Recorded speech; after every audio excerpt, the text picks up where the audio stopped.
మీటింగ్కి వచ్చిన all ఎమ్మెల్యేస్కు, all ఎమ్మెల్సీస్కు, government ఆఫీసర్స్కి నా నమస్కారం. ఇది చరిత్రలో ఒక కీలక కమిటీ. అంటే గతంలో కూడా, అంటే ఈ రోజు నుంచి కాదు, ఆల్మోస్ట్ 30-40 ఇయర్స్ నుంచి జిల్లాలో ఉన్న అన్ని ఇష్యూస్ మీద మంచి డిస్కషన్స్ డిడిఆర్సీలో జరిగినాయి. కొన్ని సందర్భాల్లో డిడిఆర్సీలో తీసుకున్న రెజల్యూషన్స్ ఇక్కడ నుంచి అసెంబ్లీకి వెళ్ళి అక్కడే యాక్ట్ రూపంలో కానీ రెజల్యూషన్స్లో కూడా వచ్చింది. సో ఈ దీంతో ఇప్పుడు నెల్లూరు జిల్లాలో చూస్తే ఈ ప్రస్తుతం అగ్రికల్చర్ అండ్ ఇరిగేషన్ చాలా ఇంపార్టెంట్. సో ఈరోజు చాలా ఇంపార్టెంట్ డిస్కషన్స్ ఉన్నాయి. I request everybody to contribute in a very positive way so that రాబోయే రోజులు రైతుకి ప్రాబ్లం లేకుండా మనం ముందుకు వెళ్ళగలుగుతాము నా ఆలోచన. మరి గౌరవ శాస్త్రసభ్యులు గారు, మధ్యవర్తులు గారు, జిల్లాలో ఏ సబ్జెక్టు ఇంపార్టెంట్ మన ఇవాళ మీరు చెప్తే ఏ సబ్జెక్ట్ మీద మాట్లాడాలి చర్చలు చంద్రబాబు గారు, నాయకులు తుఫాన్ రాలేదు, ఇక్కడ క్రాస్ కాలేదనే కానీ దానికన్నా ఎక్కువ డ్యామేజ్ ఈ జిల్లాకు జరిగిందనేటువంటిది వాస్తవం. ఒకవైపు రైతాంగం, మరొక వైపు గ్రామీణ ఆర్థిక వ్యవస్థ చిన్నాభిన్నమైంది ఈ నెల్లూరు జిల్లాలో.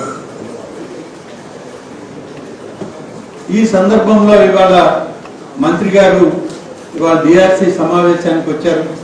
ప్రధానంగా వ్యవసాయ శాఖ పైన మాట్లాడుకున్నాం. తర్వాత ప్రధానంగా రాబోయేటువంటి ఇరిగేషన్ సిస్టమ్ మీద, ఇరిగేషన్ శాఖ మీద మనం మాట్లాడాల్సిన అవసరం ఉంది. ఇవి రెండు మొన్న తుఫాన్ కారణంగా బాగా దెబ్బతిన్న ప్రాంతం నెల్లూరు జిల్లా. ఈ రెండు చర్చిస్తే తుఫాన్ కూడా మనం అవగాహన చేసుకుని మాట్లాడాల్సిన పరిస్థితి ఏర్పడుతుంది. ఇవి రెండు శాఖల్ని ప్రధానంగా తీసుకోమని నేను గౌరవ ఇన్ఛార్జి మంత్రి గారిని, మరి శాసనసభ్యులందరి తరఫున కూడా కోరుతూ ఇప్పటికే అందరం కూడా అనుకున్నాం. దీని తర్వాత సమయం ఉంటే మీరు హౌసింగ్ శాఖను కూడా తీసుకోండి. దీని మీద మనం మాట్లాడడానికి అవకాశం ఉంటుంది. మనకి పచ్చిరొట్ట ఎరువులు అనేవి కూడా మనకి భూసారం ఇప్పుడు ఎక్కువ రసాయనిక ఎరువులు వాడటం వల్ల చాలా తగ్గిపోతున్న తరుణంలో ఈ పచ్చిరొట్ట ఎరువులు అనేవి కూడా మన రైతులకు చాలా ఉపయోగకరంగా ఉంటున్నాయి అనే ఉద్దేశంతో మనకి ఈ సీజన్లో 25,288 మంది రైతులకు 12,527 క్వింటాల్స్, అంటే మొత్తం 563 లక్షల సబ్సిడీ తోటి మనం ఇవ్వడం జరిగింది సార్. ఆల్రెడీ డిస్ట్రిబ్యూట్ చేశాము. మొత్తం రైతుల పొలాల్లో పెంచుకోవడం కూడా జరిగింది సార్. మన వాటర్ రిలీజ్ చేయగానే భూమి దున్నుకోవడం వల్ల వాళ్ళ పొలాలు ఆరోగ్యకరంగా మారుతాయనే ఉద్దేశంతో ఇవన్నీ ఇచ్చాం సార్. మీకు ఇప్పుడు గవర్నమెంట్ నుంచి కోటా రిలీజ్ అవుతుంది. 2 ఎకరాలు వాయికట్టు మీరు అడిగితే దాని 3 బ్యాగ్స్ మీకు ఇస్తున్నారు.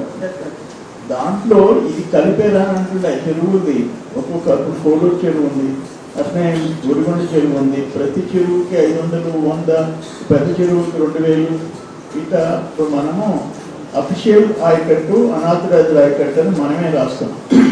సగటు చెరువు దానికి ఉండే 1.7కి 17,000, 18,000 ఉంటే అనాథరైజ్డ్ కలిసి 25,000 అంటాం. వాటికి కూడా మీరు యాడ్ చేస్తున్నారా అని. ఆథరైజ్డ్ ఆయకట్లు, అన్ఆథరైజ్డ్ ఆయకట్లు రెండు ఉన్నాయి. ఇరిగేషన్ డిపార్ట్మెంట్లో టోటల్ డీటెయిల్స్ ఉన్నాయి, మన రెవెన్యూలో కూడా ఉన్నాయి. సో అందుకని ఏ మండలానికి ఆ మండల ఆఫీసర్స్, అగ్రికల్చర్ ఆఫీసర్స్ కలిసి ఒక కంక్లూజన్కి వస్తే ఎక్కడైనా తేడా వచ్చిన దగ్గర అవసరమైతే కలెక్టర్ గారితో మాట్లాడి అడిషనల్గా ప్రపోజల్ పంపాల్సి ఉంటే పంపండి. గవర్నమెంట్ పంపించి మీరు అడిషనల్ ఆయకట్టుకు కూడా మనం ఫర్టిలైజర్స్ తీసుకోవాల్సిన అవసరం ఉంది. So we will ensure that, sir. But appraise ఉన్నాయా అందులో మాకు సంబంధం లేదు సార్. ఐకట్ నాన్ ఐకట్ తో సంబంధం లేకుండా sir everybody will be given fertilizer. At the same time కొంత విజిల్ కూడా పెడతాం sir, so that no diversion happens. అది కూడా సైమల్టేనియస్ గా స్ట్రిక్ట్ గా ఎన్ఫోర్స్ చేస్తాం సార్.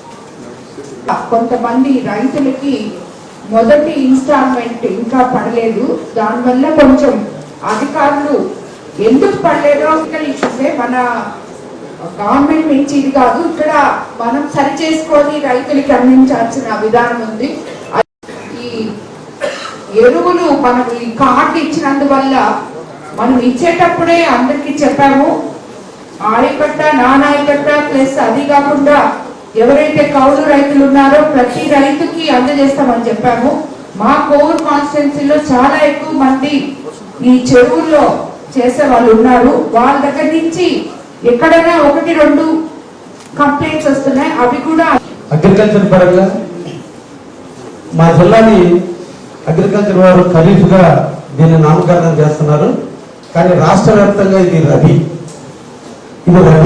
ఒక్కటి నెల్లూరు జిల్లా వరకు దీన్ని ఖరీఫ్ గా గుర్తించారు. నవంబర్ డిసెంబర్లో నారులు వేస్తే మనకి ఫిబ్రవరి మార్చిలో కటింగ్ రావాలి. ఇది రబీ. అయితే మనం ఇక్కడ లేటుగా పంటలు పడినందువల్ల మనకు వచ్చేటువంటి ఈల్డింగ్ ఏప్రిల్ మేలో వస్తుంది.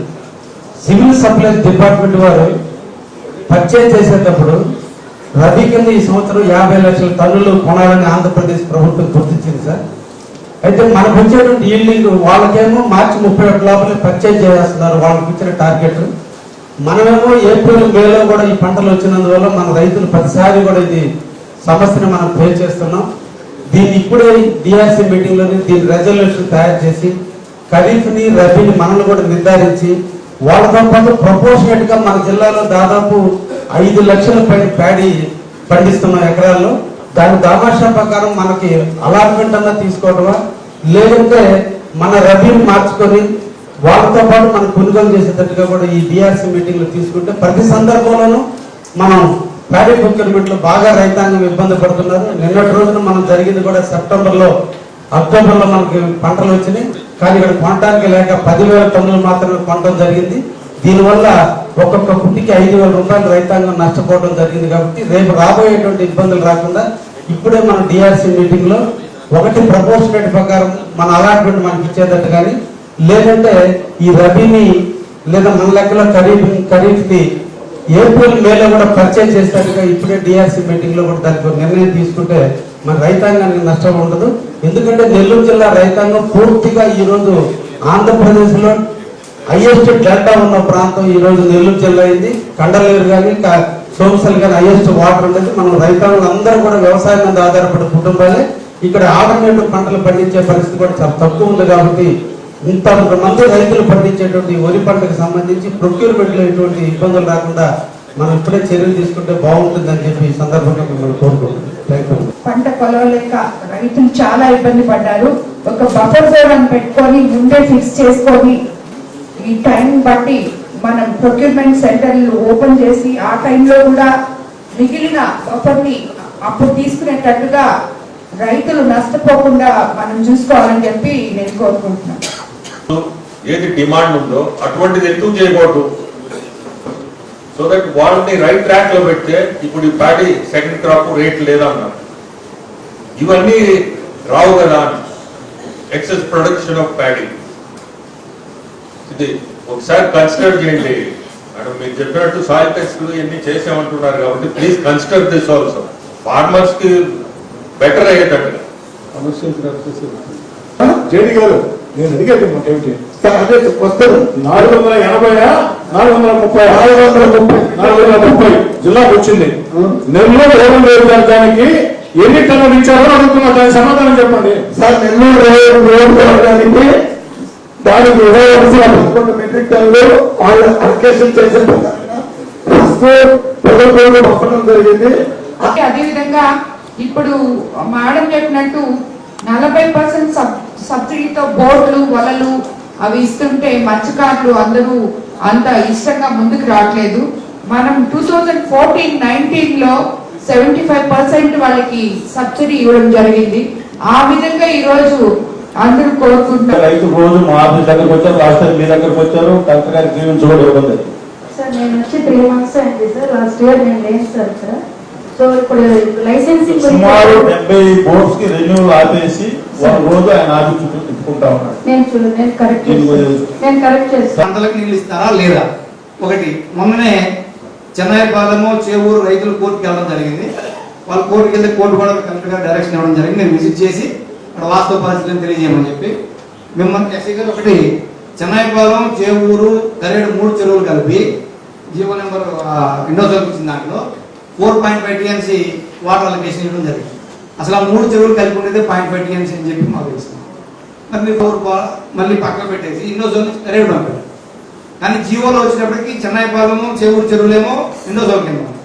ఇప్పుడు మరి బీపీసీఎల్కి ఏ నీళ్ళు ఇస్తారు, ఏ ట్యాంకులు అప్పు చెప్తారు? రెండో జోన్ కరెంట్ అక్కడికి 35 కిలోమీటర్స్ ఉంటుంది, దగ్గర 30 కిలోమీటర్స్ ఉంటుంది. ఇక్కడ నుంచి నీళ్ళు అక్కడ తీసుకెళ్తారా? చెన్నైపాలెం నుంచి చేవూరు నుంచి కరెంట్ తీసుకెళ్తారా, లేకపోతే ఈ రోడ్డు బీపీసీఎల్కి ఇస్తారా? ఇదంతా కూడా కన్ఫ్యూజన్ గా ఉంది జీవోల్లో. ఇదంతా మీరు ఒకసారి అబ్జర్వ్ చేయండి. మీ దృష్టిలో ఉందా లేదా? ఉంటే ఈ సంవత్సరం రైతులకు ఏ విధంగా మీరు నీళ్ళు ఇవ్వడానికి మీరు ప్రణాళికలు చేసుకున్నారు? నెక్స్ట్ ఏంటి? ఇవ్వాల్సినంత మనం చెప్పినంత స్థలంలో సగం స్థలం ఇచ్చినా వాళ్ళు హ్యాపీయే. లేదు, వాళ్ళకి ఆల్రెడీ ఎప్పుడో మనము ఇంతకు ముందు గవర్నమెంట్ లో పెద్ద స్థలాలు ఇచ్చినాం, దాంట్లో పక్కన ఇంకొక ఇల్లు కట్టుకోండి మీకు ఇల్లు శాంక్షన్ చేస్తామన్నా వాళ్ళు దానికి యాక్సెప్టెడ్. వాళ్ళకి ఇల్లు గతంలో హౌసింగ్ అంటే ఇదిగో ఈ సంవత్సరం మేము 1000 ఇస్తున్నాం, లేదు 1500 ఇస్తున్నాం, 2000 ఇస్తున్నాం అంటే మేము 5 మండలాలను కూర్చోబెట్టి అయ్యా మీకు 400 ఇస్తున్నాం, 300 ఇస్తున్నాం అని వాటిని డిస్ట్రిబ్యూట్ చేసాం. ఆ టార్గెట్ 1000 1500 ఇస్తే కంప్లీట్ చేసుకున్నాం. మనం నమ్ముకున్నాడు వాళ్ళకి మమ్మల్ని నమ్ముకున్నాడు. నేను ఇయ్యాక 1500 2000 మీ క్యాబినెట్ చిన్న చిన్న హట్స్ వేసుకొని మొన్న తుఫానికి అన్ని కూడా పడిపోయిన పరిస్థితి. అక్కడి నుంచి మొదలుపెట్టి కనీసం హట్స్ వేసుకున్న వాళ్ళని హై ప్రయారిటీ కింద పెట్టి వాళ్ళ వరకు ముందు ఇల్లు కట్టించి మిగతా వాళ్ళకి తర్వాత చూసుకొని ఒక యాక్షన్ ప్లాన్ అయితే లేదు.